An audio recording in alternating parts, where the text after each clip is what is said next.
defense calls Dr. Sadira Adani. I now command you. Your name, wicked one. He who commands.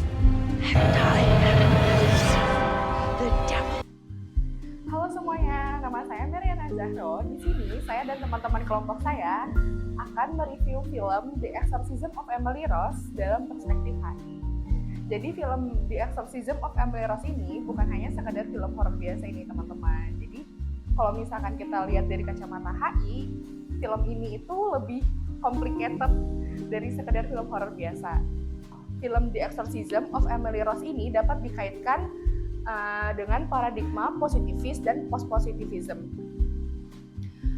Kalau orang yang percaya pada paradigma positivis ini, seperti jaksa atau dokter di dalam film ini, itu mereka percaya bahwa apa yang dialami oleh Emily ini tidak ada hubungannya sama sekali dengan kegiatan spiritual seperti dirasuki setan atau yang lain.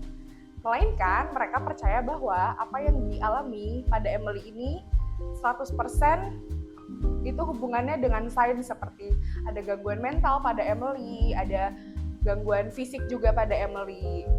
Sebaliknya, para post-positivism seperti jaksa, biarawati itu percayanya bahwa si Emily Rose ini bisa menjadi seperti itu karena hal-hal spiritual seperti kerasukan. Kalau kita lihat dari film ini, awalnya itu si Emily ini hanya mahasiswi biasa, tetapi hidupnya ini tiba-tiba berubah setelah mengalami beberapa kejadian yang aneh dan bisa dibilang spiritual. Awalnya si Emily ini kan hanya mahasiswa biasa, tetapi entah bagaimana si Emily ini tiba-tiba mengalami kejadian-kejadian aneh gitu. Seperti tiba-tiba melihat bayangan hitam, lalu tiba-tiba kalau kita lihat film ini dari awal sampai akhir, isi film ini itu antara perdebatan dua kubu yang seperti kita bilang tadi di awal, yang kalau kubu positivis itu para dokter, jaksa, dan lain-lain, sedangkan para positivis ini seperti jaksa, biarawati, dan lain-lain yang percaya bahwa apa yang terjadi pada Emily Rose ini sesuatu hal yang spiritual. Jadi film The Exorcism of Emily Rose ini awalnya si Emily ini hanya mahasiswi biasa, sampai dia tiba-tiba mengalami kejadian-kejadian aneh seperti tiba-tiba melihat bayangan hitam, lalu suara-suara yang aneh, lalu makin lama-kelamaan itu mentalnya rusak, fisiknya juga rusak, lalu dia meninggal dunia. Kalau dari para kacamata positivis atau para dokter dan jaksa yang tadi sudah saya jelaskan, yang sudah saya jelaskan tadi, para positivis atau para dokter dan jaksa itu mereka itu percayanya bahwa enggak, Emily ini tuh bisa jadi kayak gini bukan karena hal-hal spiritual yang seperti para dalam perdebatan ini di antara positivis dan post-positivism. Para positivis atau para dokter dan jaksa yang ada di dalam film itu percaya bahwa apa yang dialami oleh Emily ini itu tidak ada hubungannya sama sekali dengan spiritual gitu. Mereka itu percayanya apa yang terjadi pada Emily ini berhubungannya dengan sains, seperti Emily ini tuh ada kerusakan otak, kerusakan mental segala macam, bukan karena hal-hal mistis spiritual seperti para post-positivis ini percaya. Para post-positivis ini seperti biarawati dan pastor di dalam film itu. Nah, itu sebaliknya dari positivis, para post-positivis ini percayanya apa yang terjadi pada Emily ini itu tidak ada hubungannya dengan sains. Mereka percayanya apa yang terjadi pada Emily ini hubungannya itu dengan spiritual, seperti Emily ini bisa kayak gini karena diganggu makhluk halus, Emily bisa kayak gini karena kerasukan. Makanya para pastor Makanya Pastor Moore dan beberapa biarawati yang ada di film itu percaya bahwa apa yang terjadi pada Emily ini terjadi karena hal-hal spiritual seperti itu. Dalam ilmu sosial, khususnya hubungan internasional, positivisme adalah pendekatan yang berusaha menjelaskan dunia menggunakan metode yang sama seperti ilmu alam. Bagi positivis, realitas adalah suatu yang objektif, sesuatu yang bisa diukur, diamati, dan diuji. Jika sesuatu tidak memiliki bukti empiris, maka ia tidak bisa diklaim sebagai kebenaran ilmiah. Pandangan ini terlihat jelas melalui karakter jaksa.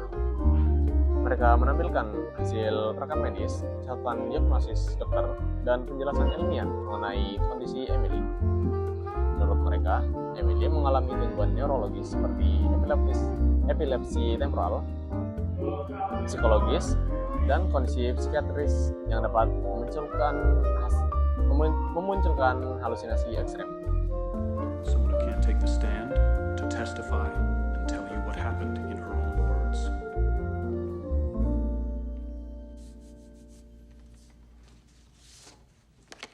This is what she looked like. Before the defendant began his religious treatment. This is a photograph taken of her on the day that she died. Who died horribly at age 19. Epilepsy results from rapid, uncontrolled electrical activity in the brain. In a severe or grand mal seizure, a person may lose consciousness for several minutes and suffer involuntary contractions of all the muscles of the body. Is it possible for a person suffering from such a seizure to have hallucinations or perceive the things that Emily described? The muscle contractions could feel like an extreme pressure on the body. And it is certainly possible with all that brain activity for a person to perceive all sorts of strange and violent things. Semua fenomena yang terlihat supranatural dijelaskan menggunakan bahasa kesehatan. Memasukkannya ke dalam penjelasan ilmiah karena tidak dapat diuji secara objektif. Dalam perspektif ini, hal yang dianggap gaib hanyalah belum terjelaskan, bukan tidak dapat dijelaskan. Dalam konteks HI, positivisme terlihat dalam studi yang menitik beratkan pada kekuatan material seperti militer, ekonomi, angka statistik, kapabilitas yang dapat diukur. Negara dari sudut pandang positivis adalah aktor rasional yang membuat keputusan berdasarkan perhitungan logis. Tidak ada tempat untuk mistisme, mitos, atau keyakinan supranatural. Perspektif inilah yang membuat jaksa bersikeras bahwa Pastor Moore adalah yang bersalah. Ritual exorcism dianggap tidak memiliki dasar ilmiah dan justru membahayakan nyawa Emily dengan menghentikan perawatan medis. Bagi positivisme, tindakan yang tidak berbasis bukti sama dengan tindakan yang tidak bertanggung jawab. Oke, udah kamu ulang ya. Oke, kalau kita lihat di sini ya, positivisme itu sendiri fokus banget pada hal-hal yang bisa dibuktikan lewat data dan penelitian. Sedangkan positivisme itu justru datang sebagai sudut pandang yang lebih fleksibel. Pendekatan ini bilang bahwa nggak semua hal yang di dunia itu bisa dijelaskan lewat angka atau teori ilmiah. Ada pengalaman, perasaan, keyakinan, dan interpretasi yang juga ikut membentuk cara kita memahami realitas. Di film The Exorcist of Emily Rose, pandangan ini jadi makin terlihat dari pihak mungkin pandangan ini terlihat dari pihak Pastor Moore dan keluarga Emily. Mereka percaya bahwa yang dialami Emily sendiri itu beneran kejadian spiritual, bukan cuma penyakit medis. Dari sudut pandang positivisme, pengalaman Emily itu dianggap tetap valid meskipun bisa diuji di laboratorium. Yang penting adalah bagaimana Emily memaknai apa yang dialami, bukan apakah itu bisa dibuktikan atau secara ilmiah ataupun tidak. Dalam hubungan internasional sendiri, positivisme mirip dengan teori-teori yang menekankan hal-hal non-material seperti identitas negara, nilai sosial, norma internasional, sejarah, atau cara kelompok memaknai dirinya sendiri. Hal-hal ini nggak bisa diukur, tetapi punya peran yang besar dalam menentukan kebijakan negara. Jadi positivisme mengingatkan kita bahwa dunia itu tidak hanya digerakkan oleh kekuatan yang terlihat, tapi juga oleh ide, keyakinan, dan makna yang dibangun oleh manusia. Di film The Exorcism of Emily Rose, ruang pengadilan jadi tempat di mana dua cara memahami kebenaran saling bertemu dan bertabrakan. Di sana bukan cuma perkara hukum yang dibahas, tetapi juga pertanyaan penting, sebenarnya kebenaran itu datang dari mana.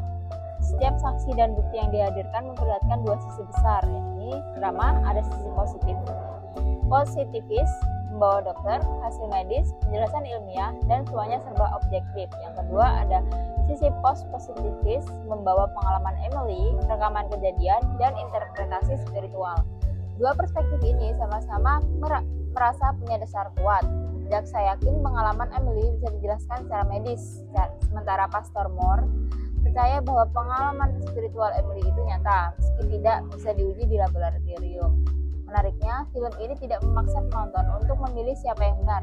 Justru film ini menunjukkan bahwa mencari kebenaran tidak sederhana, membuktikan sesuatu secara ilmiah atau mempercayai pengalaman seseorang.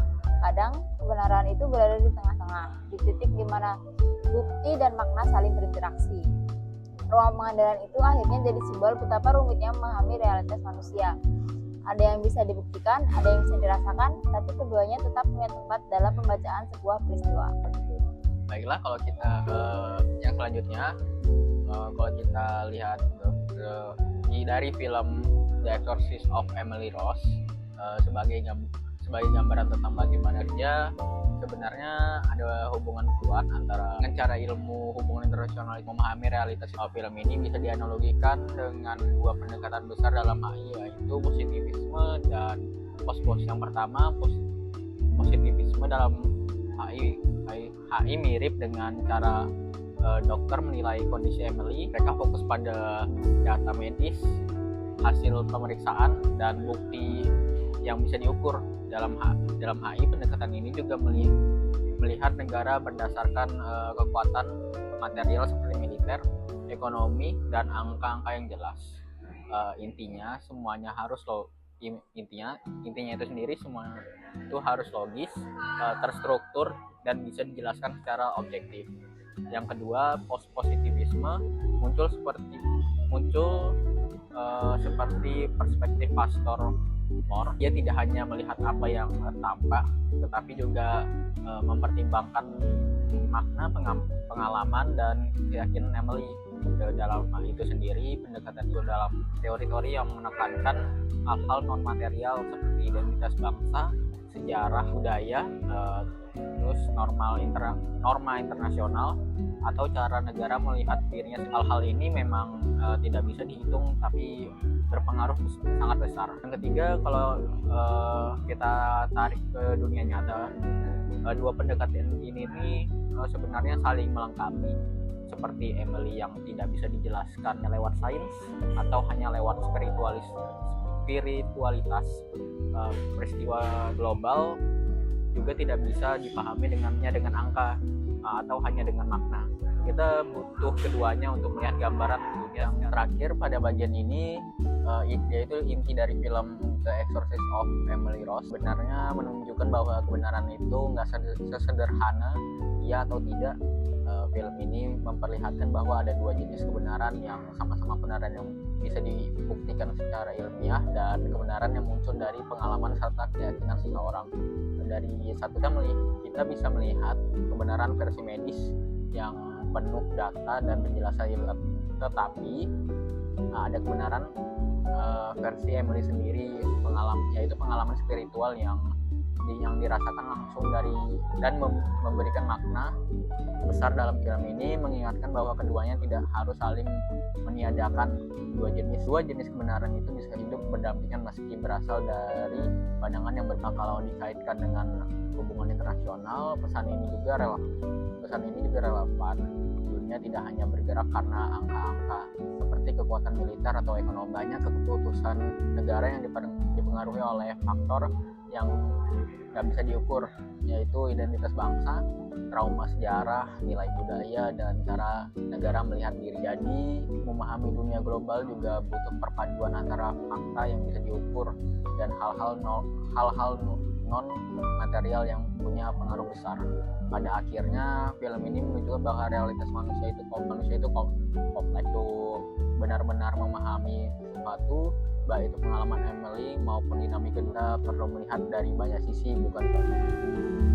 Ketika narasi ini selesai, kita menyadari bahwa film yang pada permukaan tampak seperti film horor sebenarnya membuka ruang filsafat yang dalam. Ia mengajak kita memahami bahwa dua cara berpikir, positivisme dan post-positivisme, bukan musuh. Mereka hanyalah dua alat untuk memahami kenyataan yang terlalu luas jika dilihat dari satu sisi saja. Kisah Emily menegaskan bahwa realitas manusia ada di persimpangan antara sains dan keyakinan. Dan selama manusia masih mencari kebenaran, pertarungan dua paradigma ini akan terus hidup. Karena pada akhirnya, memahami dunia berarti memahami bahwa kebenaran bukan hanya sesuatu yang kita temukan, tapi juga sesuatu yang kita bangun.